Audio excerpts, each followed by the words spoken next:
அனைவருக்கும் காலை வணக்கம்.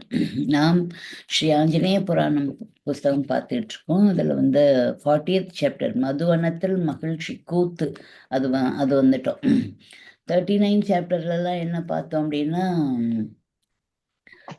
ஆஞ்சநேய பெருமான் சூடாமணியை சீதா பிராட்டிக்கிட்ட வாங்கிட்டு அங்கே நெருப்பு வச்சுட்டு வாழ தீ வச்சு அங்கே அசோகவனத்தை தவிர மற்ற அனைத்து இடங்களும், விபீஷணனுடைய மாளிகை தவிர மற்ற அனைத்து இடங்களும் எரிச்சிட்டு அவர் தன் வாளில் உள்ள தீயை அணைச்சிட்டு அவர் பறந்து போய் சீதாதேவியை பார்க்குறாரு. அவங்க நலமாக இருக்காங்க. ஆஞ்சநேயரும் நலமாக இருக்கிறது அவங்க தெரிஞ்சுக்கிட்டு, நலம்தானே அப்படின்னு அவங்க கேட்கும்போது அவருக்கு ஆனந்த கண்ணீர் வந்துடுது அவங்களுடைய அன்பை பார்த்து. அப்புறம் பறந்து வந்துறாரு. காற்று அப்படி வீசுது, இவருடைய வேகம் தாங்க முடியாம இவர் பறந்து வரையில ஜடாயு சொல்றாரு, ஆஞ்சநேயர் தான் வர்றாரு, பயப்படாதீங்க வானரங்களே அப்படின்னு சொல்றாங்க. வந்தோடனே அவங்க அங்க நடந்த நிகழ்ச்சிகளை பற்றியும் அங்கதன் கிட்டையும் ஜடாயுகிட்டையும் வானரங்கள்கிட்டையும் அப்படி மகிழ்ச்சி பொங்க சொல்றாரு. வானரங்கள் கேள்வி மேல கேள்வி கேட்குறாங்க. அனைத்தையும் பெருமையோட நான் போனேன் பார்த்தேன் அப்படின்னு பெருமையோட சந்தோஷமா சொல்லிட்டு இருக்காரு. சொல்லிட்டு இருக்கும் போது சரி நாளை போகலாம், ராமருக்கு இடத்துக்கு நாளை போகலான்னு சொல்லி முடிவு பண்ணுறாங்க. அவருக்கு அதுக்குள்ளார பாத்ரூம் போகணும் போல இருந்துச்சு. சரின்ட்டு ஒரு அந்த சூடாமணியை இடுப்பில் கட்டியிருந்தாரு. இதை இதை வச்சுக்கிட்டே நம்ம அசுத்த காரியங்கள்லாம் செய்யக்கூடாது அப்படின்ட்டு அதை எங்கேயாவது கொடுத்துட்டு போகணுமேனு சுற்றி முற்றி பார்க்குறாரு. ஒரு முனிவர் அங்கே இருக்காங்க. அவர்கிட்ட போய் நீங்கள் இதை வச்சிருங்க பத்திரமா, நான் இந்த ஸ்நானம் பண்ணிட்டு குளிச்சுட்டு நான் வாங்கிக்கிறேன் அப்படின்னு சொல்கிறாரு. சொல்லும் போது இந்த கமண்டலத்தில் போட்டுட்டு போ அப்படின்னு அவர் சொல்லிடுறாரு. சரி கமண்டலத்தில் அந்த சூடாமணியை போட்டுட்டு இவர் போகிறாங்க. அப்போ குளிர்ச்சியெல்லாம் பண்ணிட்டு சூடாமணியை கேட்குறாங்க. கமண்டலத்தில் தானே போட்டு அங்கே தான் இருக்கும், எடுத்துக்கோ அப்படின்னு சொல்கிறார். கமண்டலத்தில் கையை விட்டு அவர் எடுத்தாருன்னா 4-5 சூடாமணிங்க வருது. எல்லாம் ஒரே மாதிரி இருக்குது. எது இவரோடதுன்னு இவரால் அடையாளம் கண்டுபிடிக்க முடியல. இது என்னடா சோதனையாக இருக்குது அப்படின்னு சொல்லிட்டு அவர் இது ராமபிரானுக்காக சீதா பிராட்டி கொடுத்தது, அவங்க அப்பா கொடுத்தது அப்படின்னு எல்லா விவரங்களையும் சொல்கிறாரு. இதை கொண்டு போய் கொடுத்தா தான் நான் சீதா பிராட்டியை பார்த்தேன்னு ராமபிரான்கிட்ட சொல்ல முடியும். அவங்க கொடுத்த பரிசு இது, ஞாபக சின்னம், இதை நான் தவற விடக்கூடாது, நான் ஏதாவது தவறு செய்து தான் மன்னிச்சுக்கங்க எல்லாம் சொன்னதுக்கப்புறம் அவருக்கு ஞானம் ஏற்படுது. ஞான புத்தியில அந்த உணர்வு நிலையில மாற்றம் கொண்டு வருது. உணர்வு நிலையில மாற்றம் வருது. உணர்றார். நம்ம பெருமையா பேசணும், நான் தான் போனேன் இவ்வளவு தூரம், நான் தான் சீதா பிராட்டிக்கு பார்த்தேன், நான் தான் சீதா பிராட்டிக்கிட்ட வாங்கிட்டு கொடுத்தேன் அப்படின்னு அந்த பெருமை பேச்சு திமிராக மாறிடும் இல்லையா? அதை தடுத்து நிற்பாட்ட, அந்த கர்மாவை தடுத்து நிற்பாட்ட முனிவர் வேடத்துல எம்பெருமானை அருளி இருக்கின்றார். அப்போ அப்படின்னோடனே அதை உணர்ந்தோன்னு கண்ணீரா கொட்டுறாரு.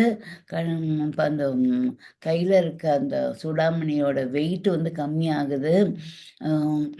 கண்ணை விழித்து பார்க்குறாரு. ஒரு சூடாமணி தான் இருக்குது. எய்தாப்புல இருக்கிற முனிவரையும் காணும். தான் அடைந்த பெருமைக்கு உடனே நம்மளை உணர்த்தி அந்த கர்மா நமக்கு வராம நம்மளை தடுத்திட்டாங்க அப்படின்னு சந்தோஷப்பட்டு ராமநாமத்தை சொல்ல ஆரம்பிச்சு கண்களை மூடி தியானம் பண்றாரு. ரகுநாதா, என் குற்றத்தை உணர்ந்து அதற்காக தங்களிடம் மன்னிப்பு கேட்டுக்கிறேன் அப்படின்னு சொல்லி என்னை தண்டிச்சது போதும், எனக்கு அருள் புரிய வேண்டும் ராமா அப்படின்னு அலறாரு.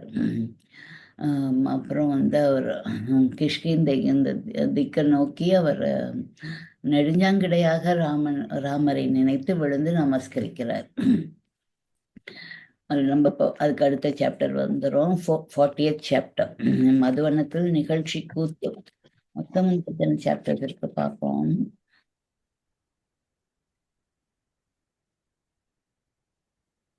73 சாப்டர்ஸ் இருக்கு. 304th பேஜ் வரும். 543 பேஜஸ் மொத்தம். இன்னும் 240 பேஜஸ் நம்ம போகணும் இந்த புக்குக்கு. நியர்லி ஹாஃப் புக்கை விட கொஞ்சம் கம்மி நம்ம இன்னும் படிக்கணும். மதுவனத்தில் மகிழ்ச்சி கூத்து. வானர வீரர்கள் கிஷ்கிந்தை நோக்கி புறப்பட்டார்கள். காலையில் புறப்பட்டது முதல் எங்கும் நிற்காமல் அவர்கள் பிரயாணம் செய்தார்கள். அதற்காகவே அவர்கள் முதல் நாள் இரவு தங்கி நன்கு இளைப்பாறினார்கள். கிஷ்கிந்தைக்கு அருகில் மதுவனம் என்றொரு தோட்டம் இருக்கின்றது. அது வாளியால் தனக்கென்ன நிர்மாணிக்கப்பட்டதாகும். அதனுள் நுழையக்கூடாது கூட எவருக்கும் அனுமதி இல்லை. வனம் முழுவதும் கனி தரும் மரங்கள் நிறைந்திருந்தன. கிளைகளில் கொத்து கொத்தாக மா, கொய்யா, மாதுளை, ஆரஞ்சு முதலான பழங்கள் தொங்குவதை பார்க்கும் போதே அவற்றை சாப்பிட மாட்டோமா என ஏக்கம் பொங்கும். அவற்றை பெயர்க்கேற்ப ஓங்கி உயர்ந்த கிளைகளில் தேன் அடைகள் கணக்கில்லாமல் தொங்கின. அந்த வனத்தை சுக்ரீவனுடைய மாமன் ததிமுகன் பாதுகாத்து வந்தான். மதுவனத்தின் நெருங்கியதும் வானரர்கள் சற்று தயங்கினார்கள். அந்த வனத்தில் புகுந்த கனிகளையும் தேனையும் சாப்பிட வேண்டுமென அவர்களுக்கு வெகு நாட்களாக ஆசை. அதை வெளியில் சொல்லிக்கொள்ள அவர்களுக்கு தைரியம் இல்லை. அன்றோ அவர்கள் மாபெரும் புனித காரியத்தை வெற்றியுடன் முடித்து கொண்டு திரும்புகிறார்கள். அனுமான் ஒருவனுக்கே அந்த பெருமை சேரும் என்றாலும் தென் திசை நோக்கி வந்த கோஷ்டியை சேர்ந்த அனுமான் காரியத்தை இனிது முடித்த பெருமை அந்த கோஷ்டியையே சாரும் அன்றோ. ஆகவே இன்று அவர்கள் மீது அன்பு கொண்டு மதுவனத்தில் நுழைந்து ருசிமிக்கு கனிகளை சாப்பிட அனுமதிக்க மாட்டானா என்று அங்கதனை பார்த்தார்கள். மதுவனத்தை பார்ப்பதும் ஆர்வம் நிறைந்து தன்னை பார்ப்பதுமாக இருக்கும் வானர வீரர்களுடைய எண்ணத்தை அங்கதன் புரிந்து கொண்டான். ஆஞ்சநேயர் பக்கம் திரும்பி ஜாடையாக அதை தெரிவித்தான். அங்கதன் யுவராஜா என்ற அந்தஸ்தை பெற்றிருந்தாலும் அவன் வாலியின் பிள்ளைதானே. ஆஞ்சநேயரோ சுக்ரீவனிடம் அதிக மதிப்பும் மரியாதையும் கொண்டவர். அவர் என்ன சொன்னாலும் சுக்ரீவன் அதற்கு மறுப்பு சொல்ல மாட்டான். ஆகவே ஆஞ்சநேயருடைய சம்மதத்தை பெற்றுவிட்டால் போதும் என்று எண்ணினான். மாருதியும் வானர வீரர்களுடைய ஆசையை பூர்த்தி செய்ய விரும்பினார். தமக்கும் சம்மதமே என்பதை ஜாடையால் அங்கதனுக்கு தெரிவித்தார். அனுமதி கிடைத்து விட்டதும் அவர்களுடைய மகிழ்ச்சியை கேட்க வேண்டுமா? பாய்ந்தார்கள். மதுவனத்தில் மரங்களில் ஏறி ஆசை தீரும் வரை பழங்களை பறித்து தின்றனர். தேனடிகளை பிய்த்து தேனை பருகினார்கள். கும்மாளத்துக்கு முடிவு ஏது? காவலுக்கு இருந்த வீரர்கள் திடீரென்று வானர வீரர்கள் உள்ளே நுழைந்து பழங்களை பறித்தும் தேனடிகளை பிய்த்தும் செய்யும் அட்டூழியங்களை கண்டு கொதித்து அவர்களை விரட்ட ஓடி வந்தனர். மகிழ்ச்சி கூத்தில் இருக்கும் வீரர்களோ காவலர்களை பிடித்து உதைத்து விரட்டினார்கள். அவர்கள் ததிமுகனிடம் சென்று முறையிட்டனர். ததிமுகன் தடியை சுழற்றி கொண்டு வந்து வானர வீரர்களை அடிக்கத் தொடங்கினான்.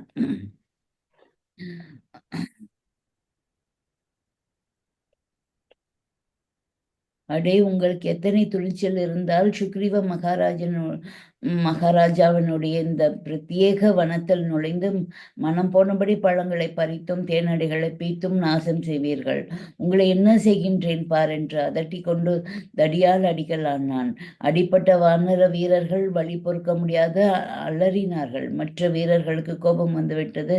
எல்லோருமாக சேர்ந்து ததிமுகனை வளைத்து பிடித்து அங்கதன் முன் கொண்டு வந்து நிறுத்தி தடியால் அடித்ததை கூறினார்கள். அங்கதன் பெரும் சீற்றம் கொண்டு ததிமுகனுடைய தாடையில் அறைந்தான். அடே, எங்களை தடுக்க நீ யார்? உயிர் பிழைக்க விரும்பினால் இப்பொழுதே ஓடிவிடு என்றான். அங்கதன் அறைந்த அறையினால் ததிமுகனுடைய வாயில் ரத்தம் வழிந்தது. சுக்ரீவனிடம் செல்கின்றேன், இதற்கு தகுந்த தண்டனையை அனுபவிப்பீர்கள் என்று நடுங்கியபடி கூறினான் ததிமுகன். போய் சொல்லடா அங்கதனே மதுவனத்தில் வீரர்களுக்கு நுழைய வழிகாட்டினான் என்று சொல் என்று அவனை விரட்டினான். தலை தெறிக்க ததிமுகன் கிஷ்கிந்தை நோக்கி ஓடினான். அப்படின்னு இந்த சாப்டர் முடியுது. கண்டேன் சீதை 41வது சாப்டர், முக்கியமான சாப்டர் வந்துட்டோம். இந்த 40th சாப்டர் என்ன என்ன நடக்குதுன்னா, இந்த கிஷ் இப்போ வந்து ராமேஸ்வரத்துலேருந்து புறப்படுறாங்க. அன்று இரவு என்ன ரொம்ப தூரம் போகணும், அவங்க கிஷ்கிந்தை வரைக்கும் போகணும். கிஷ்கிந்தைங்கிறது பெங்களூர் பக்கம் இருக்குது, இது ராமேஸ்வரம், இவ்வளோ தூரம் அவங்க போகணும். அதனால நைட்டு நல்லா எல்லாரும் ரெஸ்ட் பண்ணிட்டு காலையில் புறப்படுறாங்க. ரொம்ப தூரம் வந்துடுறாங்க. வழியில் வந்து வாலியனுடைய ஒரு பெரிய வனம் இருக்குது. அது வந்து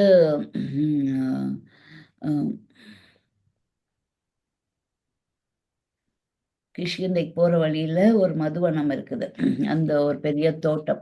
அதில் எல்லா மரங்களும் பூச்செடிகளும் தேன் அடைகளும் நிறைய இருக்கு. பெரிய காடாக பெரிய தோட்டமாக இருக்குது. அதில் எல்லா பழங்களும் இருக்கும். மாதுளை, ஆரஞ்சு, ஆப்பிள், பைனாப்பிள்னு எல்லா மரங்களும் எல்லா செடிகளும் இருக்குது. அப்புறம் வந்து மாம்பழம் எல்லாம் இருக்குது. அதில் நிறைய தேன் வந்து கூடு கட்டி அடையாக அப்படியே தொங்குது. அதை பார்த்தோன்னா எல்லா வானரங்களும் அந்த அந்த அந்த பக்கத்துக்கு போகணும்னு ரொம்ப நாளாக எல்லாருக்கும் ஆசை. ஆனால் இப்போ சந்தோஷத்தில் இருக்கிறாங்க. இப்போ அதனால அதை அனுபவிக்க இன்னும் ஆசையாக இருக்கின்றது அவர்களுக்கு.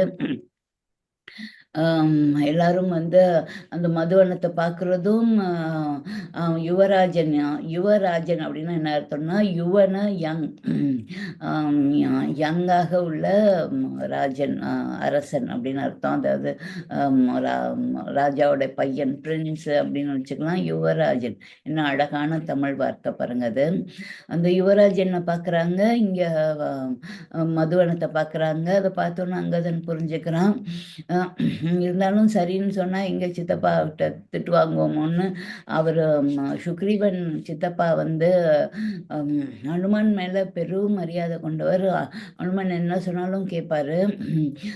அதை 2 பேரும் நல்ல அண்டர்ஸ்டாண்டிங்கில் இருப்பாங்க.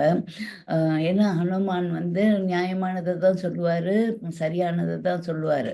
அதனால அவர் மேல் முழு நம்பிக்கை சுக்ரீவனுக்கு. அதனால சித்தப்பா இவர் ஹனுமனை பார்க்குறாரு. ஹனுமனும் வானரங்கள் இருக்க ஆசையை, அதுங்களுக்கு அவங்களுடைய ஆசையை நிறைவேற்றணும் அப்படின்ட்டு சரி அப்படின்னு சொல்லிடுறாரு. சம்மதம் கிடைத்தோன்னா அங்கதனும் சரின்ட்டுறாரு. ஏன்னா சுக்ரீவன் ஏதாவது கேட்டால் ஹனுமான் சமாளிச்சுக்கிட்டுருவாரு அப்படின்னு சொல்லிட்டு தான் அவர்கிட்ட அனுமதி கேட்குறாரு. அவரும் சரின்னொன்னே வானரங்கள்லாம் ஒரே கொண்டாட்டத்தோட போய் எல்லாத்தையும் பறித்து சாப்பிட்டுட்டு இருக்காங்க. அந்த சத்தம் கேட்டு அந்த வீரர், அந்த இதை காவல் செய்கிற வீரர்கள்லாம் வந்து இவங்கள அடிக்கிறாங்க,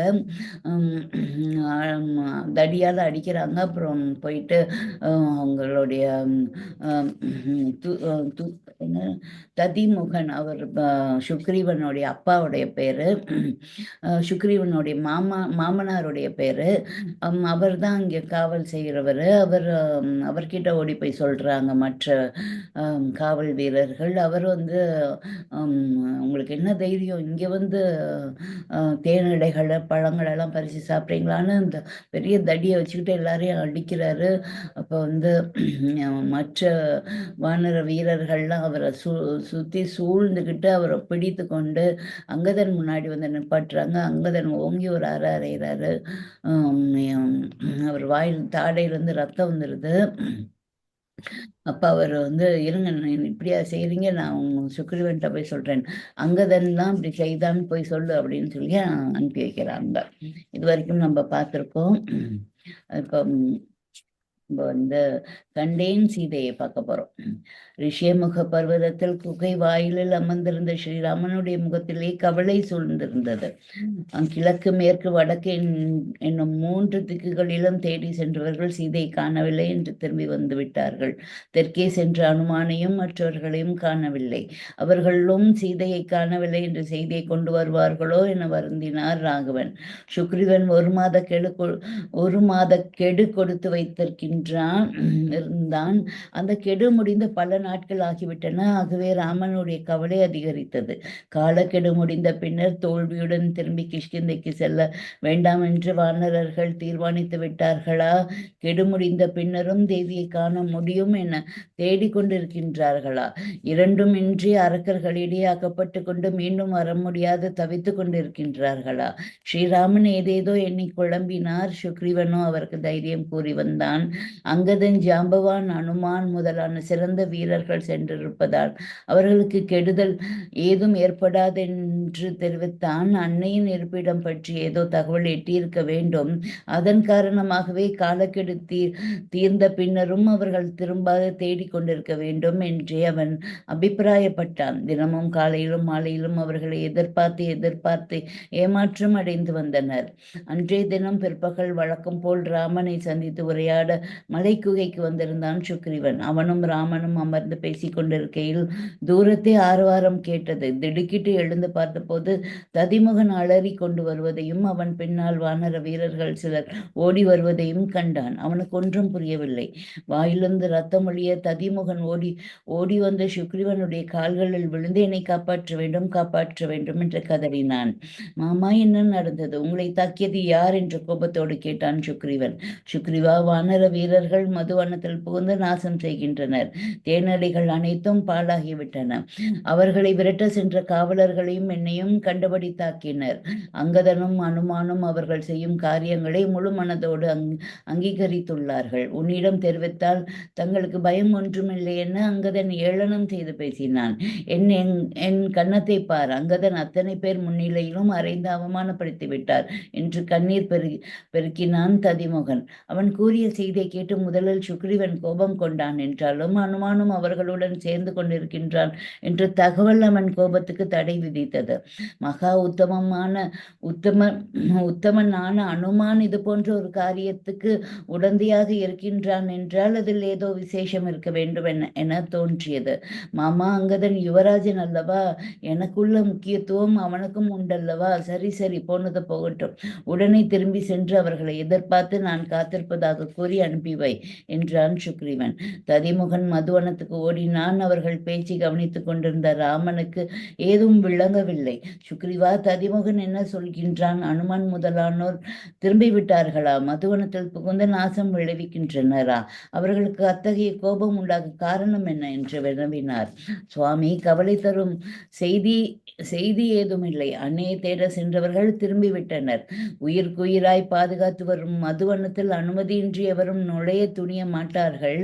அவ்விதம் இருக்க தேனடிகளையும் பறித்து சாப்பிடுகின்றனர் என்றால் அவர்கள் அளவற்ற மகிழ்ச்சியில் இருக்க வேண்டும். மேலும் தர்ம மார்க்கத்தில் பிறழாமல் செல்லும் அனுமானே அதற்கு உடந்தையாக இருக்கின்றான் என்றால் அவர்கள் சென்ற காரியத்தை வெற்றியுடன் முடித்து கொண்டு திரும்பியிருக்க வேண்டும் என்றே நம்பலாம். இன்னும் சற்று நேரத்தில் அவர்களை நாம் சந்திப்போம் என்றான் சுக்ரீவன். மதுவனத்தை அடைந்த ததிமுகன் அங்கதன் இருக்கும் இடத்துக்கு வந்தான். அவனை கண்டதும் வானர வீரர்கள் தங்களை தாக்குவதற்காக தான் வருகின்றான் என்று கூச்சலிட்டு கொண்டு அகப்பட்ட பொருட்களை கையில் தூக்கி கொண்டனர். ததிமுகன் அவர்களை நோக்கி கைகூப்பி வணங்கினான். அன்பர்களே, உங்களுக்கு சுக்ரீவன் பூர்ண அனுமதி கொடுத்து விட்டார். பசியாற வேண்டிய கனிகளை சாப்பிடுங்கள் என்று பணிவுடன் தெரிவித்துக் கொண்டான். வானர வீரர்களுக்கு மகிழ்ச்சி தாங்கவில்லை. ததிமுகனிடம் கொண்டிருந்த பகையை மறந்தனர். அவனை தங்கள் தோள்களில் தூக்கி கொண்டு ஆடி பாடியபடி அங்கதனிடம் வந்து இறக்கினர். ததிமுகன் அங்கதனை நமஸ்கரித்து, யுவராஜ அங்கதா, சுக்ரீவன் தங்களுக்கும் வீரர்களுக்கும் மதுவனத்தில் ஆசை தீர தேன் பருகவும் கனிகளை புசிக்கவும் அனுமதி வழங்கிவிட்டார். மேலும் அவர் தங்களிடம் இதை தெரிவிக்குமாறு எனக்கு உத்தரவிட்டார். தங்களை மற்றவர்களுக்கும் காண ஆவலோடு சுக்ரீவனும் ஸ்ரீராமனும் காத்திருக்கின்றார்களாம். தாமதம் செய்யாமல் வந்து சேர வேண்டும் என சொல்லுமாறும் என்னை அனுப்பினார் என்றான். அங்கதன் ததிமுகனை தழுவிக்கொண்டு, மாமா, என்னை மன்னித்து விடுங்கள் என்று கேட்டுக்கொண்டான். அங்கதா, உன்னிடம் எனக்கு ஒரு வருத்தமும் இல்லை என்று அவனை தழுவி கொண்டான் ததிமுகன். அங்கதன் வானர வீரர்களுக்கு உடனே கிஷ்கிந்தைக்கு புறப்படுமாறு உத்தரவு பிறப்பித்தான். வீரர்கள் தங்கள் மடிகளில் பழங்களை பறித்து கட்டி கொண்டு புறப்பட்டனர். கிஷ்கிந்தை அடைந்ததும் ஆஞ்சநேயர் அவர்களை பின்னால் வந்து சேருமாறு தெரிவித்துவிட்டு தாம் விரைந்து ராமனும் சுக்ரீவனும் இருந்த இடத்துக்கு சென்றார். தொலைவில் அவரை கண்டதுமே அங்கு கூடியிருந்த வீரர்கள் ஆரவாரம் செய்து மகிழ்ச்சியுடன் வரவேற்றனர். சென்ற காரியம் என்ன ஆயிற்றென்று அறிய ராமன் ஆவலுடன் அவ்விருவரையும் நெருங்கும் போதே கண்டேன் சீதையே என்று அறிவித்துக் கொண்டே அவர்கள் முன் வந்து குதித்தார். ஆஞ்சநேயா, என் நம்பிக்கை வீண் போகவில்லை என்று மகிழ்ச்சியுடன் அவரை தழுவி முத்தமிட்டு கௌரவித்தான் சுக்ரீவன். இதற்குள் அங்கதன், ஜாம்பவான் முதலானோர் அங்கு வந்து சேர்ந்தனர். ஆஞ்சநேயர் ஸ்ரீராமனை நெருங்கி அவருடைய பாதங்களில் பணிந்து எழுந்தார். பிரபு, அணையை கண்டேன், கற்பன் பூஷணத்தை கண்டேன் என்று மகிழ்ச்சி பொங்க கூறியபடி இடுப்பிலே பத்திரப்படுத்தி வைத்திருந்த சூடாமணியை எடுத்து அவருடைய கண்களில் சமர்ப்பித்தார். பிரபு, அன்னை தங்களிடம் இப்பொருளை சேர்ப்பிக்குமாறு தெரிவித்தார்கள். சூடாமணியை கைகளில் வாங்கி கொண்டு ஸ்ரீராமன் அதையே உற்று பார்த்தார். கண்கள் நீரை பெருக்க துக்கத்தால் வாடிய சீதையின் முகத்தை அந்த ஆபரணத்திலே கண்டார். அவருடைய கண்களில் நீர் திரையிட்டது. லக்ஷ்மணா, இந்தா உன் அண்ணி அனுப்பிய சூடாமணி என்று தழுதழுக்கு கூறியவாறு லக்ஷ்மணனிடம் நீட்டினார். லக்ஷ்மணன் அந்த நகையை பெற்று கண்களில் ஒற்றிக்கொண்டு சுக்ரீவனிடம் கொடுத்தான். சுக்ரீவனும் அதை வாங்கி தலையில் சிறிது நேரம் மெய் சிலிர்க்க தாங்கி நின்றான். அவன் கண்களில் இருந்து நீர் பெருக்கெடுத்தது. பின்னர் அதை பணிவோடு ஸ்ரீராமனிடம் தந்தான். ராமனும் அதை பரிவோடு வாங்கி தன் மடி மீது வைத்து கொண்டார். ஆஞ்சநேயா, சீதை நினைவு என்னை பேச முடியாது செய்துவிட்டது. என் பொருட்டு போய் வந்த உன்னை விசாரிக்காது இருந்து விட்டேன் என்றார் ராகவன்.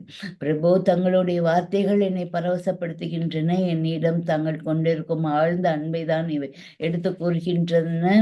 தசரத புத்திரா, இந்த புலக்காங்கித நிலையை நான் இலங்கையில் தேவியார் தங்கள் கணையாளியை கண்டபோது அடைந்தேன். சிறிது நேரம் அவர் மெய் மறந்து நின்ற காட்சி என்னை மெய் சிலர்க்க வைத்து விட்டது. பிரபு, நீங்கள் இருவரும் ஒருவர் இடத்தில் மற்றவர் எத்தகைய அன்பும் பாசமும் கொண்டிருக்கின்றீர்கள் என்பதை நினைக்கும் போது நான் அடையும் பரவச நிலையை எவ்வாறு எடுத்து எம்புவேன் என்று மகிழ்ச்சி கொப்பளிக்க கூறினார் மாருதி.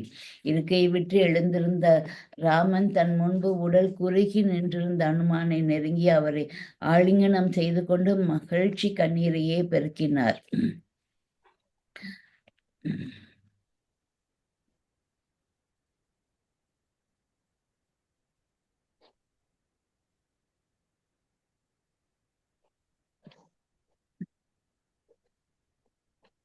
ராமன், என்ன பாக்கியம் செய்தேன், நான் என்ன பாக்கியம் செய்தேன் என்று நெஞ்சம் தழுதழுக்க பரவச நிலையை எய்தினார் மாருதி. அந்த அற்புத காட்சியை கண்டு அங்கிருந்த வானர வீரர்கள் மெய் செலுத்தனர். அனுமன் பெற்ற கௌரவம் தாங்கள் பெற்றதாகவே ஒவ்வொருவரும் மகிழ்ந்தனர். ஸ்ரீராமன் கருணை ததும்ப வானர வீரர்களை பார்த்தார். அன்புமிக்க வானரர்களே, என் பொருட்டு நீங்கள் ஒவ்வொருவரும் எத்தகைய சிரமமான பணியை மேற்கொண்டீர்கள். என் மனதிலே ஊற்றெடுக்கும் சந்தோஷத்தை எவ்வாறு உங்களுக்கு எடுத்துரைப்பேன். நீங்கள் சர்வ மங்களத்தோடு வாழுமாறு உளம் கனிந்து வாழ்த்துகின்றேன் என்றார். அந்த வார்த்தைகள் வானர வீரர்களை அவர்பால் மேலும் மதிப்பு கொள்ள செய்தது. அவர்களை முன்பின் பார்த்திராத ஜானகி அனுமான் மூலம் அவர்களுக்கு மங்களம் சொல்லியிருந்தாள். ராமன் அவர்களை சர்வ மங்களத்தோடு வாழுமாறு வாழ்த்தினார். அவர்கள் இருவருடைய கருணை உள்ளங்களையும் எண்ணி எண்ணி வானரங்கள் வியந்தனர். இதெல்லாம் நமக்கு கிடைத்த ஒரு வாழ்த்தாக நம்ம எடுத்துக்கொள்ளலாம். ஆஞ்சநேயா, சீதையை பார்த்தாயா? அவளுடைய நிலை எப்படி இருக்கின்றது? ராவணன் கொடுமைப்படுத்தி வருகின்றானா? விவரமாக கூறு என்று கேட்டார் ராமர். பிரபு, அன்னை ஜானகி தேவியார் நெருப்பாக இலங்கையில் வீற்றிருக்கின்றார். ராவணனால் அன்னையை நெருங்க முடியவில்லை. தம்முடைய பதிவிரதா தர்மத்துக்கு பங்கம் ஏற்படாத வகையில் அன்னையார் இருந்து வருவதை பார்க்கையில் என் உள்ளம் அடைந்த மகிழ்ச்சியை எடுத்து கூற வழி தெரியாது தவிக்கின்றேன். பஞ்சவடி பர்ணசாலையிலிருந்து ராவணன் அவர்களை கவர்ந்து செல்லும் போது அன்னையை சூழ்ந்து கொண்ட சோகம் அவர்களை விட்டு பிரியாது இருந்து வருகின்றது. தங்களுடைய நினைவு தவிர அவர்கள் வேறு எக்காரியத்தையும் மேற்கொள்ளவில்லை. தங்களை எண்ணி எண்ணி சதா உருகி கொண்டிருக்கின்றார்கள். அழுக்கடைந்த ஒற்றை துணியோடு தலைமயிர் சடைப்பிடிக்க உடல் மெலிந்து அமர்ந்திருக்கும் அவர்களுடைய நிலை இலங்கையின் அழிவை எடுத்து காட்டுகின்றது. ஜானகியின் தோற்றத்தை மாருதி சம்பவத்தை எடுத்து கூறி வரும்போது ராமன் அவளை கண் முன்னால் பார்ப்பது போல் உணர்ந்து சீதை சீதை என்று புலம்பினார். பின்னர் ஆஞ்சநேயர் தாம் கிஷ்கிந்தையிலிருந்து புறப்பட்டிருந்த நடைபெற்ற சம்பவங்களை விவரிக்கலானார். விபீஷணையும் திரிஜடையையும் பற்றி அவர் கூறிய போது அவர்களிடையே தர்மாத்மாவான விபீஷணன் தப்பி பிறந்து விட்டான் என்றான் சுக்ரீவன். ராமனிடம் அடையாளமாக கூறும்படி ஜானகி தெரிவித்த இரு சம்பவங்களையும் அப்பொழுது கூற விரும்பாததால் மாருதி அவற்றை சொல்லாதிருந்து விட்டார். ராமனிடம் தனியாக சொல்ல வேண்டிய விஷயங்கள் அன்றோ அவை இரண்டும். அதே போல் தம் ஆணவத்துக்கு ஏற்பட்ட அழிவை கூறும் மகேந்திர பர்வதத்தில் நிகழ்ந்த சம்பவத்தை மறைத்து விட்டார். சுக்ரீவன் அடைந்த சந்தோஷத்துக்கு ஒரு எல்லை இல்லை எனலாம். ஜானகியை தேடி தென் திசை மட்டுமின்றி மற்ற 3 திசைகளுக்கும் சென்று வந்து ஒவ்வொரு வீரனையும் தகுந்த முறையில் கௌரவிக்க உத்தரவிட்டான். அன்னையின் இருப்பிடம் தெரிந்துவிட்டது. இனி மேற்கொண்டு எடுக்க வேண்டிய நடவடிக்கைகளை பற்றி ஆலோசிக்க வேண்டும். முக்கியமானவர்களை காலையில் அங்கு வந்து ஆலோசனையில் கலந்து கொள்ள வேண்டும் என்று கேட்டுக்கொண்டான். பின்னர் அனைவரும் கலைந்து சென்றனர். அஸ்தமிக்கும் நேரத்தில் ராமன் தனியாக இருப்பதை கண்ட அனுமான் அவரை நெருங்கி நமஸ்கரித்தார். ஆஞ்சநேயா, என்ன விஷயம் என்று கேட்டபடி அவருடைய தோள்களை பற்றி எழுப்பினார் ராமன். பிரபு, அன்னை தம்மை நான் சந்தித்ததற்கு அடையாளமாக 2 சம்பவங்களை தங்களிடம் நினைவுபடுத்துமாறு தெரிவித்தார்கள். சித்திரக்கூட பர்வதத்தில் தங்கியிருக்கையில் ஒரு நாள் நதிக்கரைக்கு சென்றுவிட்டு திரும்பும்போது பாதத்தில் முள் குத்தி அழுததையும் தாங்கள் காட்டு வாழ்க்கை சிரமம் மிகுந்ததென்றும் அன்னையை ஊருக்கு அனுப்பி விடுவதாக கூறியதாகவும் பின்னர் பரதன் வந்திருந்த போது அந்த சம்பவத்தை ஜாடையாக நினைவுபடுத்தி ஊருக்கு போகின்றாயா என்று கேட்டதையும் கூறினார்கள். பரதன் புறப்படும் வரை அன்னை நிம்மதியின்றி தவித்து விட்டார்களாம். இந்த சம்பவத்தை தங்களுக்கு நினைவுபடுத்துமாறு தெரிவித்தார்கள். மற்றொரு சம்பவமும் என்னிடம் கூறினார்கள். சித்திரக்கூட பர்வதத்தில் இருக்கும்போது தான் அந்த சம்பவம் நிகழ்ந்ததாம். இந்திரனுடைய மகன் ஜெயந்தன் காகமாக அன்னையிடம் வந்து தொந்தரவு கொடுத்தானாம். தாங்கள் அவன் மீது அஸ்திர பிரயோகம் செய்ததும் 3 லோகங்களுக்கும் சென்று தன்னை காப்பாற்றுவார் இல்லாதது கண்டு முடிவில் தங்களே அவன் சரண் அடைந்ததும் அவனுக்கு தங்கள் அனுகிரகம் செய்ததையும் நினைவுபடுத்துமாறு என்னிடம் சொன்னார்கள். பிரபு, திருமண காலத்தில் தங்கள் திருக்கரங்களால் தலையிலே சூட்டப்பட்ட சூடாமணி தங்களிடம் சேர்ப்பிக்க என்னிடம் வந்துவிட்டதால் அந்த ஒரு துணையையும் இழந்து விட்டார்கள் என்றும், ஆகவே தாமதிக்காமல் 1 மாத காலத்திற்குள் புறப்பட்டு வந்து அவர்களை மீட்டு செல்ல வேண்டும் என்றும் பிரார்த்திப்பதாகவும் தெரிவிக்க சொன்னார்கள் என்று பணிவுடன் சொன்னார் மாருதி. ஜானகி நினைவுபடுத்திய அந்த 2 சம்பவங்களையும் நினைத்து பார்த்த ராமன் அவற்றிலே லயித்து விட்டார். அவர் கண்களில் நீர் வழிந்தோடியது.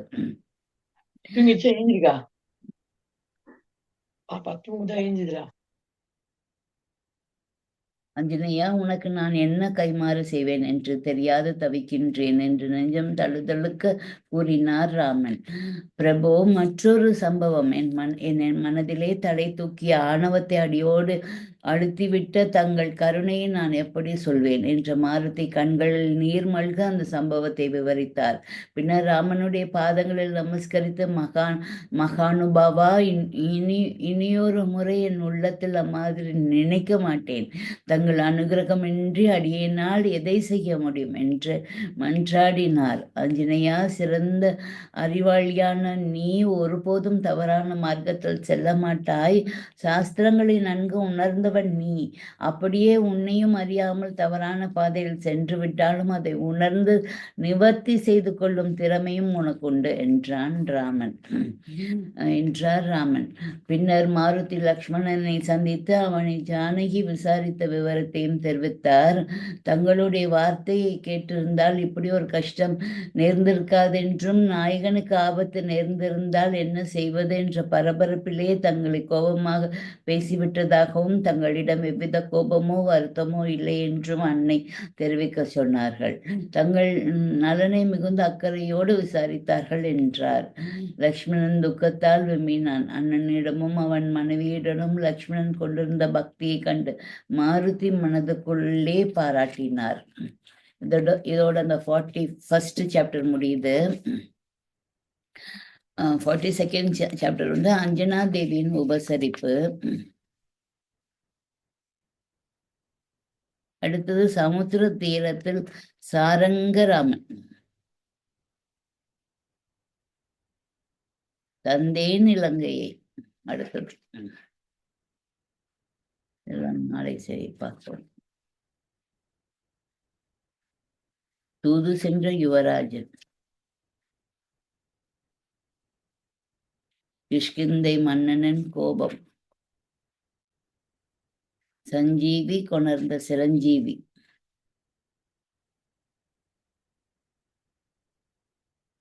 வெகுமழையில் அழிந்த யாகம்.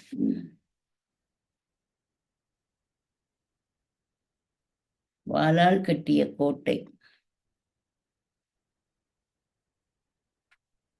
வண்டுகள் காத்த ஜீவன்.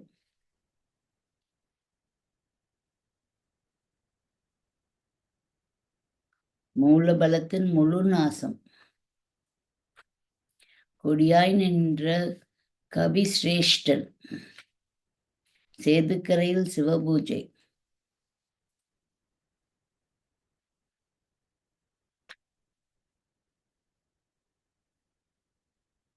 நந்திகிராம வரவேற்பு. திரும்பி வராங்க. அயோத்தியா ராமன் பட்டாபிஷேகம். வனத்திலே வைதேகி. இன்னும் ஃபியூ சாப்டர்ஸ்லேயே அவங்க சண்டை முடிச்சு திரும்பி வந்துடுறாங்க. அதுக்கப்புறமும் ஃபுல்லாக போட்டிருக்காங்க. மகரிஷி தோற்றுவித்த மழலை செல்வம். அந்த 50th சாப்டரே இன்னொரு 10 சாப்டர்லேயே சீதையை மீட்டு வந்துடுறாங்க. இந்த வாரத்திலே நம்ம அதெல்லாம் பார்த்துருவோம். மகரிஷியை தாங்கிய தோள்கள்.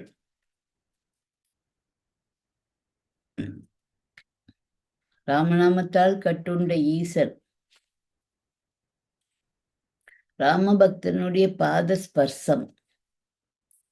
அரக்க ஜென்மத்தை போக்கிய நாமம்.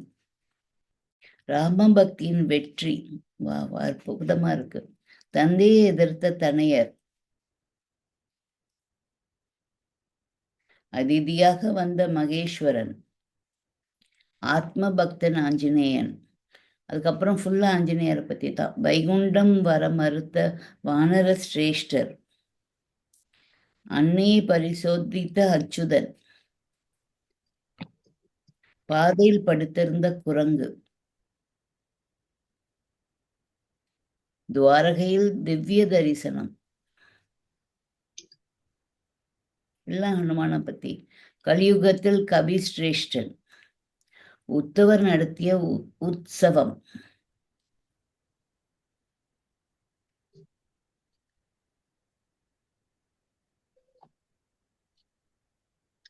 சமர்த்த ராமதாசர்.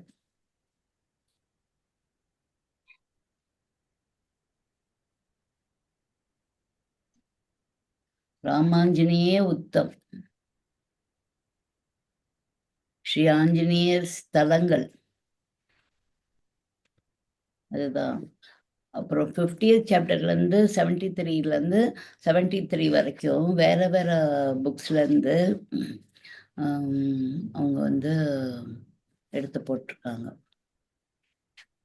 இப்போ 41st சாப்டர் என்ன பார்த்தோம் அப்படின்னா, அந்த கிஷ்கிந்தைக்கு வர வழியில் அந்த மதுவனத்தில் அவங்க பழங்களையெல்லாம் நாசம் செய்கிறாங்கன்னு ததிமுகன் சொல்கிறாரு. அதை கேட்டோன்னே அவருக்கு முதல்ல கோபம் வருது. அப்போ அவர் சொல்லும் போதே சொல்லிடுறாரு, இங்கே வானர வீரர்கள்லாம் அட்டகாசம் செய்கிறாங்க, பழங்களெல்லாம் பறித்து சாப்பிட்றாங்க, ஒரு ஆட்டமாக இருக்குது. அங்கே அங்கதனும் ஆஞ்சநேயரும் அங்கே உடன் இருக்காங்க அப்படின்னு சொன்னோன்னே முதல்ல கோபம் வருது. ஆஞ்சநேயரும் அங்கே இருக்கார் அப்படின்னு ததிமுகன் சொன்னோன்னே, ஆஞ்சநேயர் தர்ம நெறிக்கு துணையாக தான் இருப்பார், அவரும் இங்கே இருக்காருன்னா உடனே அவர் மைண்டு சேஞ்ச் ஆயிடுது. கோபப்பட்டு ஒரு சமாதானம் ஆகி அவர்கிட்ட சொல்கிறாரு, அவங்க சாப்பிடட்டும், சாப்பிட்டுட்டு ஆனால் அவங்கக்கிட்ட ஒரு செய்தியை மட்டும் சொல்லு, அவங்களுக்காக நானும் ராமபிரானும் காத்திருக்கோம், சீக்கிரமாக வர சொல்லு அப்படின்னு சொல்லி அனுப்புகிறாங்க. சரின்னு ததிமுகன் அங்கே ஓடி போகிறாரு.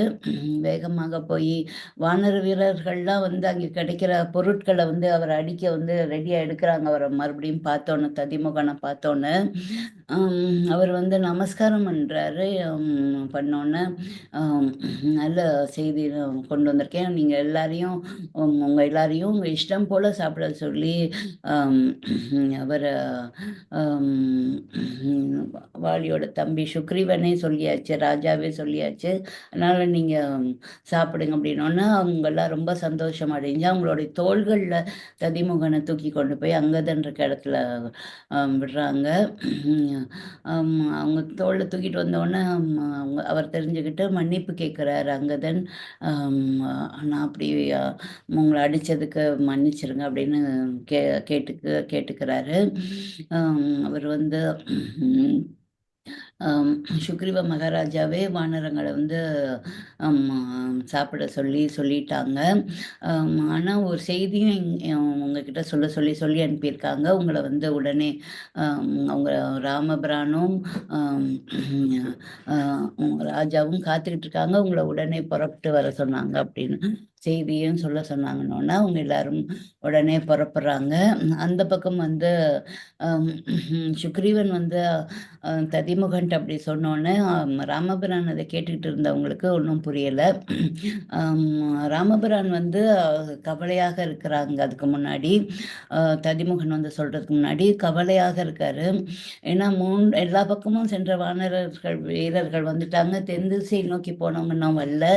அவர் வந்து 1 மாத காலக்கெடு கொடுத்திருந்தார் சுக்ரீவன். அந்த காலக்கெடும் தாண்டி போயிருச்சு. காலையும் மாலையும் அவங்க வந்துருவாங்களான்னு காத்துக்கிட்டே இருக்காங்க. மத்தியான நேரத்தில் இவர் சுக்ரீவன் வந்து ராமபிரானோட பேசிக்கிட்டு இருப்பாங்க. அப்போ வந்து அவங்க தைரியம் சொல்கிறாங்க. ராமபிரான் ஒரே கவலையில் குழப்பத்தில் இருக்காரு. எங்கே அவங்களும் மற்ற வீரர்கள் 3 பக்கமும் சீதையை காணலைன்னு வந்துட்டாங்க. அந்த மாதிரி இவங்களும் வந்துருவாங்களோ, இல்லை 1 மாத காலம் கெடு முடிஞ்சிருச்சு, இனிமே வந்தால் தங்களுக்கு ஆபத்துன்னு அவங்கெல்லாம் எதுவும் பண்ணிக்கிட்டாங்களோ, இல்லை அந்த பக்கம் இது சீதையை தேடி போன இடத்துல மாட்டிக்கிட்டாங்களோ வர முடியாமல், அப்படி இப்படின்னு குழப்பமாக இருக்கும்போது சுக்ரீவன் அவங்களுக்கு தைரியம் சொல்கிறாங்க. அங்கே போனவங்க சாதாரணமான ஆட்கள் கிடையாது. அங்கதான் போயிருக்காரு, ஜம்பவான் போயிருக்காரு, அவங்க அனுமன் கூட போயிருக்காரு. அவங்க வானர வீரர்கள்லாம் இவங்களெல்லாம் தலைமை ஏற்றுக்கொண்டு போயிருக்காங்க. அதனால அவங்களுக்கு ஒரு நாளும் ஒரு ஆபத்தும் வராது, வந்துருவாங்க அப்படின்னு சொல்லி தைரியம் சொல்லிக்கிட்டு இருக்கும் போது தான் ததிமுகன் வந்து இந்த செய்தியை சொல்றாரு.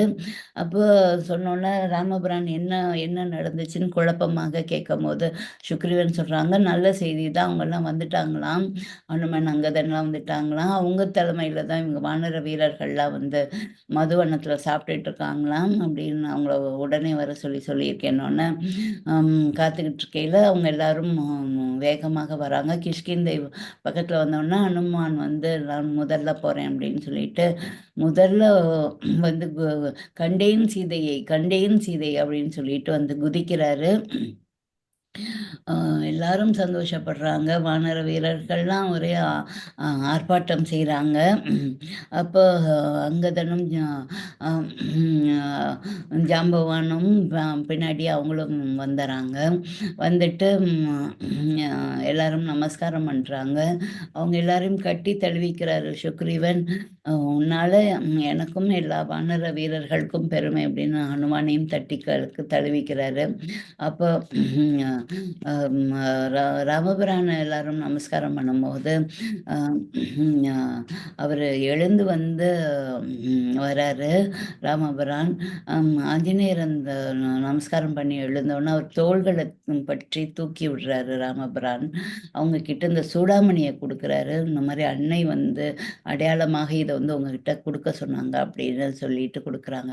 அதை பார்த்தோன்னு ஒரு க்ஷண நேரம் வந்து மெய் சிலிர்த்து அப்படியே நின்று போயிடுறாரு ராமபிரான். அப்புறம் உணர்வு நிலை வந்து மறுபடியும் அதை பார்த்தோன்னே எனக்கு ஜானகியை பார்த்த மாதிரியே இருந்தது. என்னை மன்னிச்சிரு, நீ இவ்வளோ தூரம் போயிட்டு பிரயாசப்பட்டு வந்திருக்க, உனக்கு உன்னை கௌரவிக்காம நான் மெய் சிலுத்து நின்னது என் தவறு அப்படின்னு ராமபிரான் சொல்றாரு. அதில் ஒரு தவறும் இல்லை. இதே சம்பவம் வந்து உங்களுடைய கணையாளி சீதா தேவி பார்த்தப்ப அவங்களும் இதே மாதிரி தான் பிரமிச்சு போய் நின்னாங்க. இந்த சீனை நான் அதனால ஏற்கனவே பார்த்துட்டேன். அதனால இதில் எனக்கு எந்த ஆச்சரியமும் இல்லை. அவங்களும் இதே மாதிரி தான் நின்னாங்க. நீங்க 2 பேரும் ஒருத்தர் மேல் ஒருத்தர் அவ்வளோ அன்பு வச்சிருக்கீங்க. அதனால அதனால தான் அப்படி இருந்தீங்க அப்படின்னு சொல்லி அனுமான் சொல்லும்போது, அவர் ஆனந்தத்துல வந்து கட்டி பிடிச்சு கண்ணீர் விடுறாரு ராமபிரான் ஆஞ்சநேயருடைய தோள்கள். அதை பார்த்தோன்னே நான் பெற்ற பெருமை இது, நான் பெற்ற பாக்கியம் இது அப்படின்னு அனுமான் வந்து அடைகிறாங்க. அவர் வைத்திருந்த அன்புக்கும் மரியாதைக்கும் அவருக்கு கிடைத்த சன்மானம் அது. அப்போ வந்து நடந்த விஷயங்கள்லாம் என்ன அப்படின்னு எல்லா வானரங்களும் ஆர்ப்பாட்டம் செய்கிறாங்க.